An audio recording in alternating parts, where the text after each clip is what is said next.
ವೇದಿಕೆ ಮೇಲೆ ಇರುವಂತಹ ಎಲ್ಲ ಹಿರಿಯರಿಗೆ ಹಾಗೂ ನಮ್ಮೆಲ್ಲ ಸಂಘಟನೆಯ ಸಂಗಾತಿಗಳಿಗೆ, ವೇದಿಕೆ ಮುಂಭಾಗದಲ್ಲಿ ಕುಳಿತಿರುವಂತಹ ಎಲ್ಲ ನಾಗರಿಕರಿಗೆ ಹಾಗೂ ಪುಟಾಣಿ ಮಕ್ಕಳಿಗೆ ಒಂದು ಬಾರಿ ನಮಸ್ಕರಿಸ್ತಾ ನಾನು ನನ್ನ ಮಾತನ್ನ ಶುರು ಮಾಡ್ಲಿಕ್ಕೆ ಇಷ್ಟಪಡ್ತೀನಿ.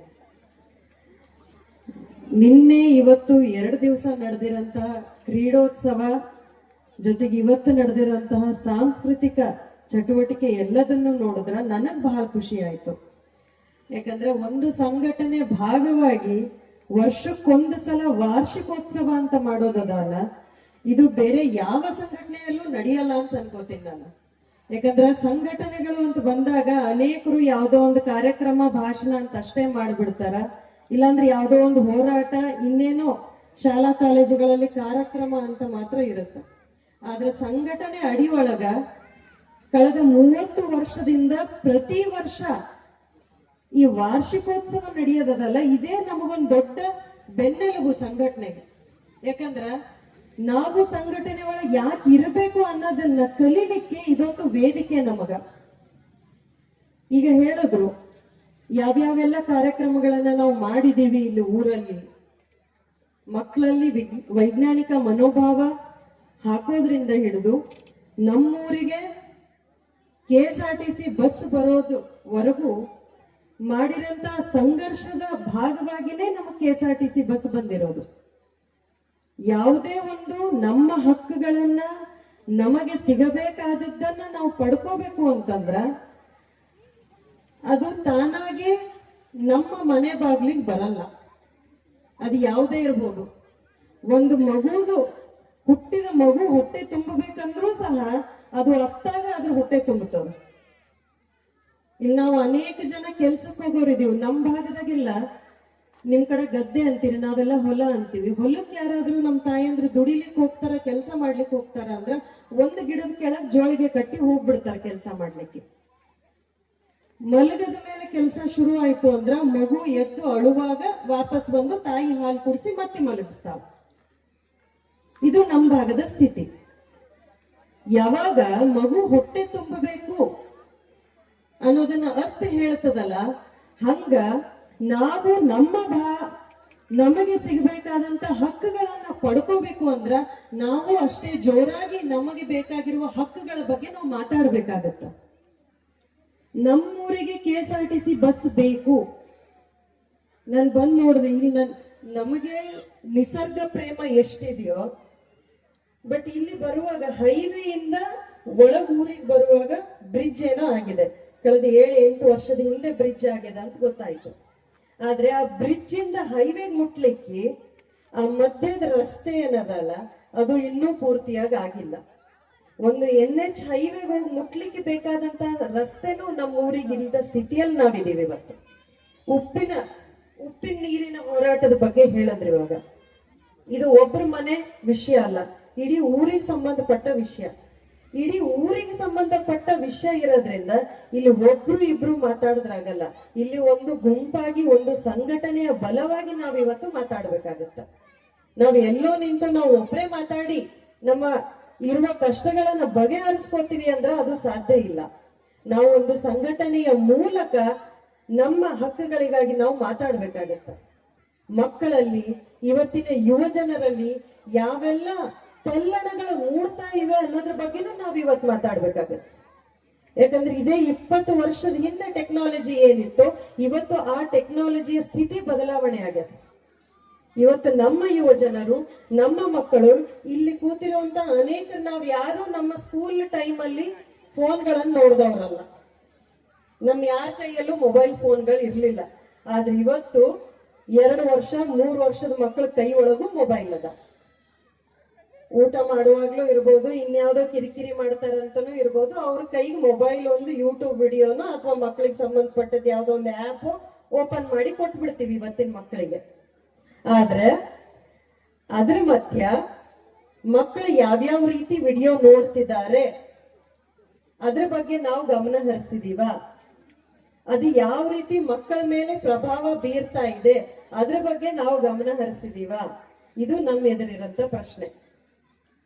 ಅವೆಲ್ಲದ್ರ ಬಗ್ಗೆನೂ ನಾವು ಯೋಚನೆ ಮಾಡ್ಬೇಕಾದಂತ ಸ್ಥಿತಿ ನಮ್ಮ ಎದುರಿದೆ ಇವತ್ತು. ಟೆಕ್ನಾಲಜಿ ಬೇಡ ಅಂತಲ್ಲ, ಟೆಕ್ನಾಲಜಿ ಬೇಕು, ಆದ್ರೆ ಆ ಟೆಕ್ನಾಲಜಿ ನಾವು ಯಾವ ರೀತಿಯಾಗಿ ಬಳಸ್ಕೋತೀವಿ ಅನ್ನೋದು ತುಂಬಾ ಮುಖ್ಯ ಇವತ್ತು. ಇವತ್ತಿನ ಯುವ ಜನರ ಪರಿಸ್ಥಿತಿಯಲ್ಲಿ ನಾವು ನೋಡಿದ್ರೆ, ಸೈಬರ್ ಕ್ರೈಮ್ ಅನ್ನೋ ವಿಷಯದಲ್ಲಿ ನಾವು ನೋಡಿದ್ರೆ, ಇಡೀ ದೇಶದಲ್ಲಿ ಸೈಬರ್ ಕ್ರೈಮ್ ಎಷ್ಟಾಗುತ್ತೋ ನಮ್ಮ ಕರ್ನಾಟಕದ ಪಾಲುದಾರಿಕೆ ಅದರಲ್ಲಿ 25%. ಇಡೀ ದೇಶದಲ್ಲಿ ನಮ್ಮ ಕರ್ನಾಟಕದ ಸೈಬರ್ ಕ್ರೈಮ್ ಪಾಲುದಾರಿಕೆ.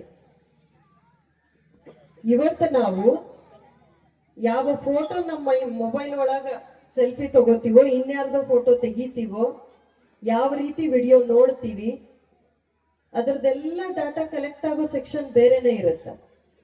ಅದನ್ನ ಹೆಂಗ ಮಿಸ್ಯೂಸ್ ಮಾಡ್ಕೋತಾರ ಅನ್ನೋದು ಬೇರೆ ಸೆಕ್ಷನ್. ಇದ್ರ ಬಗ್ಗೆ ನಮಗ್ ಅರಿವಿರ್ಲಿಲ್ಲ ಅಂದ್ರೆ, ಯಾಕಂದ್ರೆ ಇವತ್ತೆಲ್ಲ ಆ್ಯಪ್ಗಳು ಬಳಸುವಾಗ ಒಂದು ಆಪ್ಷನ್ ಬರುತ್ತ, ನೀವು ಗ್ಯಾಲರಿ ಆಪ್ಷನ್ ಟಿಕ್ ಮಾಡಬೇಕು, ಪರ್ಮಿಷನ್ ಕೊಡ್ಬೇಕಲ್ಲಿ ಗ್ಯಾಲರಿಗೆ.